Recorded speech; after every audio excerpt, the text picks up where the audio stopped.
بسم اللہ الرحمن الرحیم۔ اماں نے اس بار انتہائی کوفت اور جھلاہٹ سے اس پر سے چادر کھینچی تھی، وہ بھی اتنی ہی بیزاری سے گویا ہوئی۔ کیا ہے اماں، ایک سنڈے کو تو سونے دیا کرو نا۔ آپی تم کون سا اسکول جاتی ہو، تمہارے لیے تو ہر دن سنڈے ہے۔ صدا کی کامچور فضا نے رشک بھری نظروں سے اسے دیکھتے ہوئے آنکھیں پھیلائیں۔ اماں اس دوران پنکھا بند کر کے باہر جا چکی تھیں۔ ہر دن سنڈے ہے، زینی نے منہ بھلا کر اس کی نقل اتاری۔ تم دونوں کی وجہ سے روز مجھے جلدی اٹھنا پڑتا ہے۔ کسی کو یونیفارم پہناؤ تو کسی کو ناشتہ کرواؤ۔ وہ پاؤں میں سلیپر پہن کر واش روم میں چلی آئی۔ منہ دھو کر باہر نکلی ہی تھی کہ خالہ رضیہ اپنے بھاری بھرکم بکسے اور 3 عدد بچوں سمیت دروازہ عبور کرتی ہوئی نظر آئیں، اور ساتھ ہی اپنی شامت بھی۔ اماں خشمگین نظروں سے اسے گھور رہی تھیں۔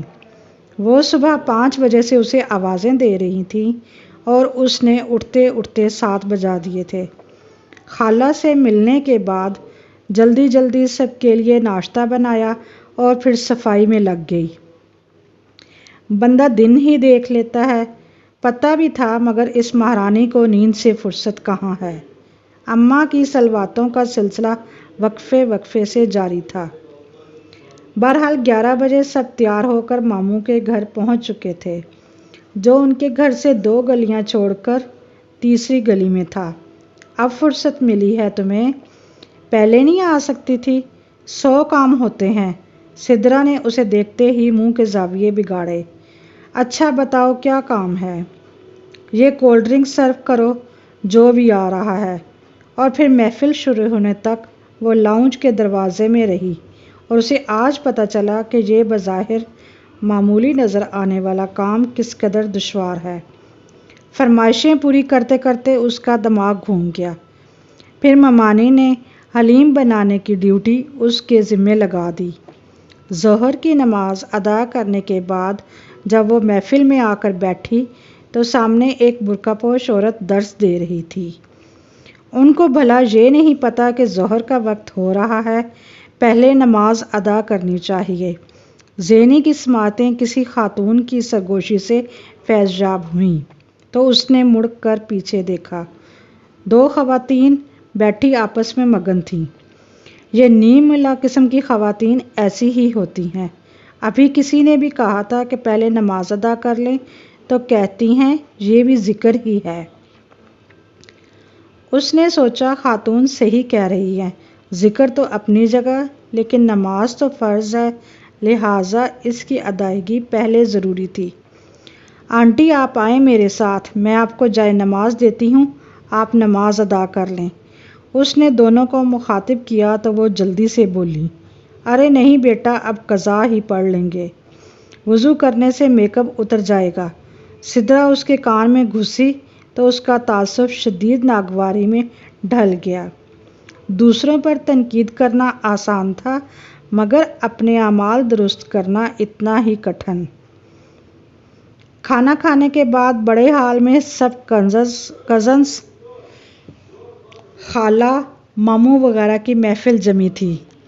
جب ممانی نے پائپ لگا کر ہال دھونا شروع کیا، گویا یہ واضح اشارہ تھا کہ باقی مہمانوں کے ساتھ تم لوگوں کو بھی اجازت ہے، اب اپنے گھروں کو سدھارو۔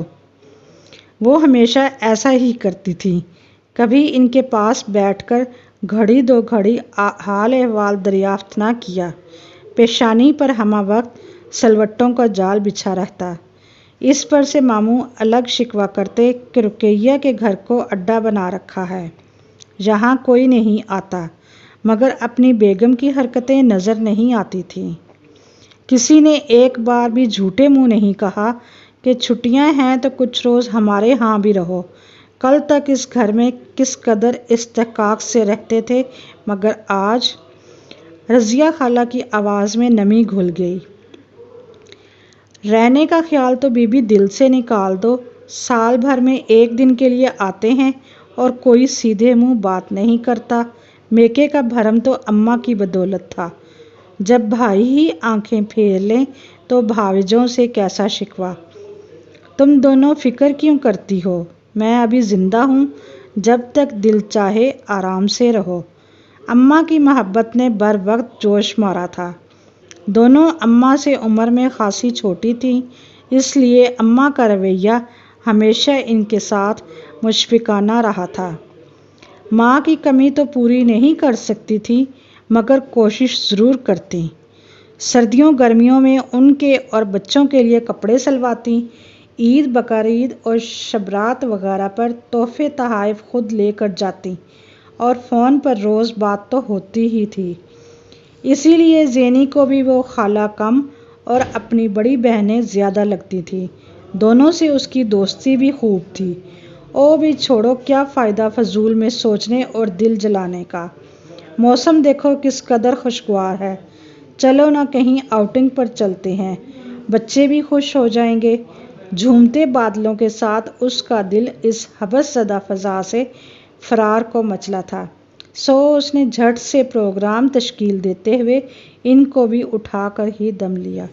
پھر ساری شام باہر گزار کر سب خاصے خوشباش واپس لوٹے تھے۔ خاص طور پر بچوں نے تو بہت انجوائے کیا تھا۔ اگلی شام ساجد ماموں کا پیغام لیے چلا آیا تھا۔ انہوں نے سب کو ڈنر پر انوائٹ کیا تھا۔ کیا کچھ بن رہا ہے؟ زینی نے ایسے ہی سرسری سا پوچھا۔ باربی کیو کا پروگرام ہے، اس نے اچھا خاصا چٹخارا لے کر بتایا تو وہ مسکرا دی۔ جانتی تھی کہ وہ کس قدر شوقین ہے ایسے کھانوں کا۔ اچھا، چائے پیو گے یا کولڈ ڈرنک؟ ہاں، اب تو آپ آفر دیں گی، جانتی جو ہیں کہ میں جلدی میں ہوں۔ وہ بڑبڑاتے ہوئے اٹھ گیا تو زینی نے بے نیازی سے شانے اچکا دیے۔ ویسے یہ چائے ادھار ہے، ڈنر کے بعد آپ ہی بنائیں گی؟ سدرا کا جو شاندہ پی پی کر میں چائے کا ٹیسٹ بھول گیا ہوں۔ وہ دروازے سے پھر پلٹ آیا۔ اچھا ٹھیک ہے، وہ کہہ کر بچوں کو آوازیں دینے لگی۔ ابھی سب کو تیار کرنے میں بھی کتنا وقت لگ جانا تھا۔ رضیہ خالہ کا تو جانے کا موڈ نہیں تھا، مگر اماں نے سمجھایا کہ اب انہوں نے بطور خاص تو دونوں کے لیے ہی یہ اہتمام کیا ہے، نہیں جائیں گے تو بھائی جان کو برا لگے گا۔ 8 بجے وہ سب تیار ہو کر ان کے گھر پہنچے۔ لان کے ایک جانب ڈنر کا اہتمام کیا گیا تھا، ٹکے اور کباب کی مخصوص خوشبو فضا میں رچی ہوئی تھی۔ اس نے اور سدرا نے مل کر ڈائننگ ٹیبل سجایا۔ ممانی البتہ بڑے ہال میں بیٹھی ٹی وی دیکھ رہی تھی۔ ماموں نے بہانہ بنا دیا کہ ان کے سر میں درد ہے، اس لیے وہ ریسٹ کر رہی ہیں۔